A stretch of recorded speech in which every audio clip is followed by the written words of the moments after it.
Wasallam, akan tetapi di sepanjang jalan, bahkan ketika sampai uluk salam wonten dalamipun Nabi Musa alaihi wasallam, ini perempuan nangis tidak ada henti-hentinya, Pak Mufwar.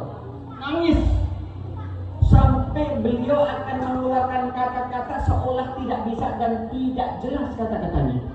Maka ditanyakan oleh Nabi Musa, wahai ibu, apa sebenarnya yang ingin engkau katakan? Kenapa engkau nangis? Beliau mulai sedikit membuka pembicaraannya. Wahai Musa, nuwun sewu pangapunten. Jenengan niku kan nabi, nggih betul. Jenengan niku kan rasul, iya betul. Nabi dan rasul niku kan doanya tidak pernah ditolak oleh Allah. Iya betul. Lantas kenapa? Wahai Musa, kalau nuwun tulung sangat. Lah, wonten apa to, Bu? Dados ngaten. Kula niki kan perempuan. Kula pun nate rabi. Nanging kula Masya Allah Nabi Musa selama ini kula nangis mboten henti-henti. Siang malam, tengah malam saya meminta kepada Allah Subhanahu wa taala, akan tetapi hati saya ini masih resah. Hati saya ini masih galau. Badhe tilem mboten saged. Amargi kula mikirin niki satu perkara. Sebutkan wahai perempuan, nopo ingkang dados ganjalan wonten ing manah jenengan? Kata ini perempuan, wahai Musa, pangapunten sangat niki.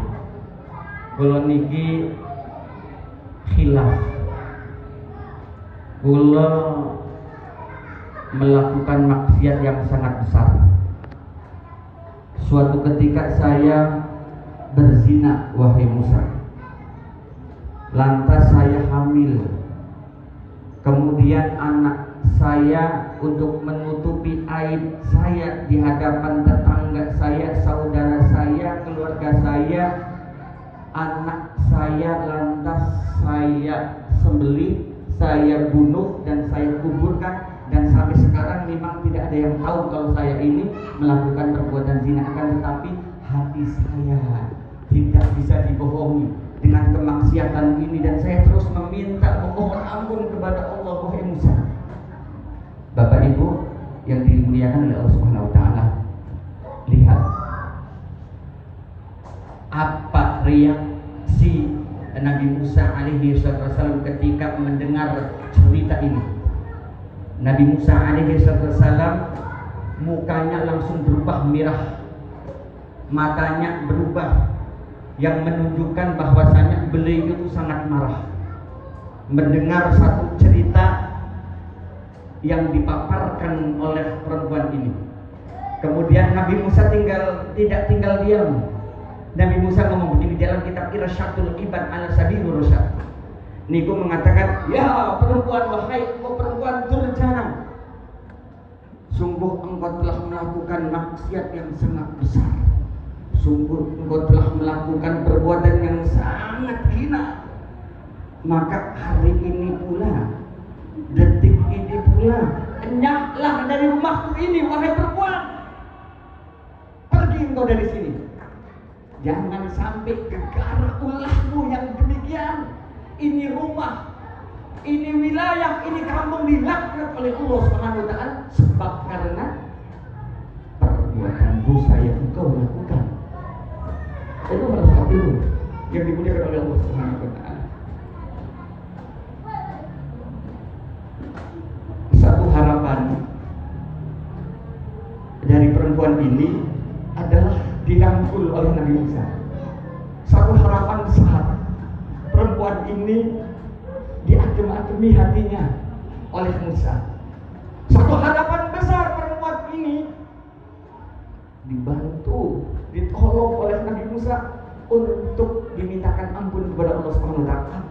Kan tetapi ternyata sebaliknya, justru malah dihardik, bahkan diusir sehingga perempuan ini tambah menjadi, ya Allah, siapa lagi yang harus kujadikan sandaran untuk perkara saya ini, ya Allah? Apakah memang betul Engkau ini sudah menolak aku sebagai hamba? Apakah betul ini satu bukti bahwasanya Engkau tidak menerima tobatku, ya Allah? Maka perempuan ini berjalan keluar dari rumahnya Nabi Musa alaihi salam, bertambah jadi nangisnya. Di tengah perjalanan, malaikat Jibril alaihi wasallam melihat, sampai malaikat Jibril ikut menangis. Sebab karena malaikat Jibril tahu betapa hancurnya seorang perempuan ini yang ingin mengadukan satu permasalahan, akan tetapi ditolak oleh Nabi Musa alaihi wassalam. Lantas malaikat Jibril lapor sama Gusti Allah.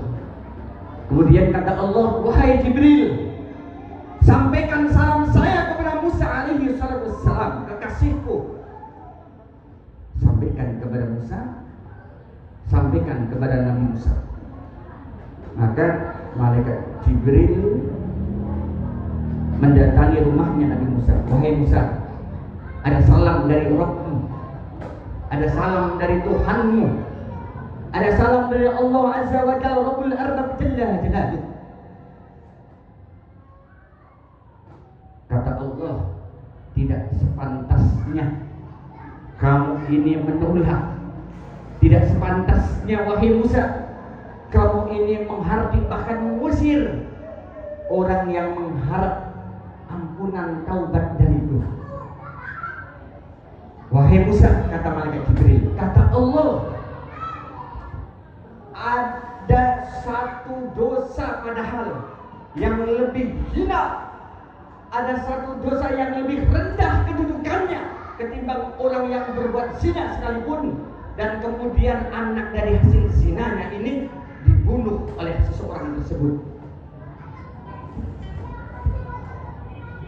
Bapak Ibu yang dimuliakan oleh Allah Subhanahu wa taala, mendengar ada satu kabar bahwasanya ada satu dosa, satu maksiat yang lebih hina, lebih dahsyat daripada akibatnya ketimbang orang berbuat maksiat sekalipun itu perbuatan zina sekalipun.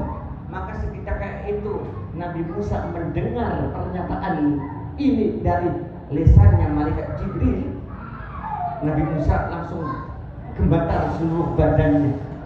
Sampai dalam satu riwayat, beliau jangankan mau berdiri, dia untuk mengangkat kakinya itu saja sudah tidak ada kekuatan. Bak seolah dia ini tidak punya otot, tidak punya tulang belulang. Maka apa yang disampaikan, apa yang ditanyakan oleh Nabi Musa kepada Jibril, wahai Jibril, apakah masih ada dosa yang lebih hina, dosa yang lebih rendah daripada dosa zina? Ada, wahai Musa. Apa ya Jibril? Sebutkan. Wahai Musa, dosa yang lebih hina, lebih rendah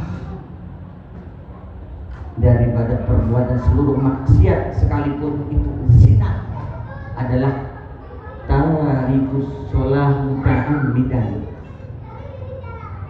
Dosa yang lebih hina daripada perbuatan maksiat apapun termasuk zina sekalipun adalah orang-orang yang berani meninggalkan sholat dengan sengaja. Ayuhal hadirun yang dimuliakan oleh Allah Subhanahu wa taala, mungkin sampai saat ini di benak kita belum pernah terpikir ketika kita asik meninggalkan sholat, ketika kita asik melalaikan waktu sholat kita, yang seolah-olah meninggalkan sholat, melalaikan sholat itu sesuatu yang biasa-biasa saja, tidak ada pengaruh apapun di dalam kehidupan kita baik dunia atau akhirat. Akan tetapi ayuhal hadirin, dalam satu kisah di dalam kitab Irsyadul Ibad itu telah menjadi satu pelajaran buat kita. Orang yang meninggalkan sholat muta'amidan dengan sengaja, dan dia tidak dikodok sampai akhir hayatnya, maka orang tersebut